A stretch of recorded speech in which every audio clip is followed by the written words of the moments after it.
अस्सलामु अलैकुम वरहमतुल्लाहि वबरकातुह। उम्मीद करता हूँ आप खैर आफियत से होंगे।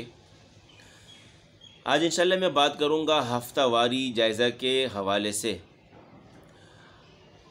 काफ़ी जगह पर देखा गया है कि पूरा हफ्ता सबकी मंजिल चल रहा होता है और फिर जुमरात वाले दिन जायज़े की तरतीब होती है।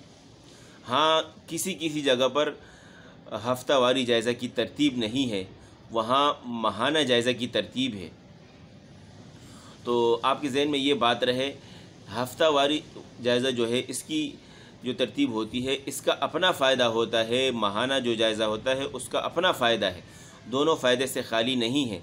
अगर आपके यहाँ तरतीब नहीं है हफ्तावारी जायज़ा की तो आप ज़रूर इस तरतीब को क़ायम करें, क्योंकि इसका फ़ायदा ये है, देखें आप पूरा हफ्ता मंजिल चलाते हैं और जब जुमरात आता है, जैसे जुमे को छुट्टी होती है या जिन जगहों पर जिन मकामात पर इतवार की छुट्टी है वो अपने लिए जो है हफ्ते के दिन भी जायज़ा मुकर्रर कर सकते हैं, रख सकते हैं।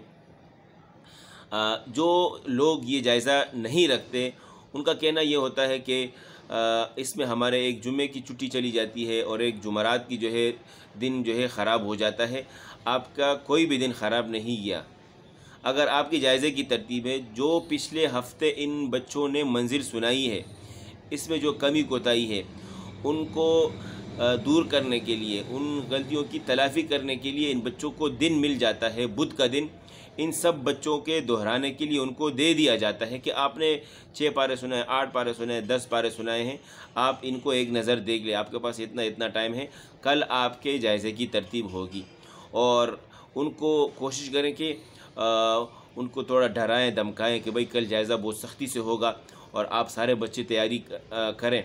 दूसरा ये कि आप उनको बस औक़ात शौक़ भी दिला सकते हैं, उनके लिए कोई इनाम मुकर्रर कर दें कि कल जायज़ा है और उसमें जिस बच्चे ने अच्छा सुनाया उसके लिए इनाम होगा। अच्छा, एक तरतीब ये भी है जो मेरी तरतीब चली आ रही है, मैं अक्सर इस तरतीब को रखता हूँ। हफ्तावारी जायज़े में भी मैंने ख़ुद तजुर्बा किया है इसका और माहाना जायज़े में भी इसका तजुर्बा रहा है हमारा।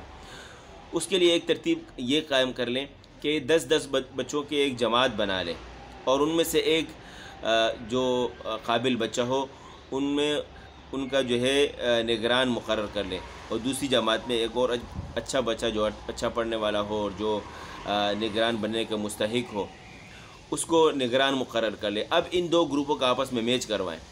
बाकायदा आप कॉपी ले लें और हर बच्चे का नाम लिखें, गलती के नंबर लिखें, अटकन के नंबर लिखें और इस तरीके से अच्छे लहजे के नंबर लिखें और अदायगी के, पुख्तगी के, ये सारी चीज़ें आप लिखें। अपनी तरतीब जो बनानी हो अपनी तरतीब से कर लें और उनके फिर नंबर नोट करते रहें और आखिर में जैसी जो है आप उनका टोटल निकाल के और जिस ग्रुप ने अच्छे नंबर हासिल किए आप उनके लिए कोई ना कोई इनाम मुकर्रर कर ले। इससे बच्चों में शौक़ पैदा होता है और फिर उनकी ख्वाहिश होती है कि आने वाले हफ्ते के दिन, आने वाले जुम्मे को या जुमरात को या फिर माहाना जो जायज़ा है उसमें हमारी टीम जो है इंशाल्लाह इस मरतबा आगे बढ़ेगी और जीतेगी।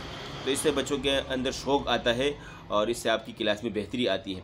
कहने का मतलब ये है कि जो हफ्तावारी जायज़ा है ये फ़ायदे से खाली नहीं है, आपको इंशाल्लाह नुकसान नहीं होगा बल्कि इससे फ़ायदा ही होगा। उम्मीद करता हूँ आपको वीडियो समझ में आई होगी। इसी से मुताल्लिक़ या इसके अलावा हिफ़्ज़ गिरदान से मुताल्लिक़ या मुसाबक़ात के हवाले से, चूँकि आने वाले दौर जो है मुसाबक़ात का है, उससे मुताल्लिक़ कोई भी आपने सवाल करना हो आप ज़रूर सवाल करें। इंशाल्लाह मेरी कोशिश होगी मैं आपके सामने उसी से मुताल्लिक़ वीडियो बनाऊँ और उससे इंशाल्लाह आपको फ़ायदा होगा। इसी के साथ मैं इजाज़त चाहता हूँ। अपना ख्याल रखिएगा। अल्लाह हाफ़िज़।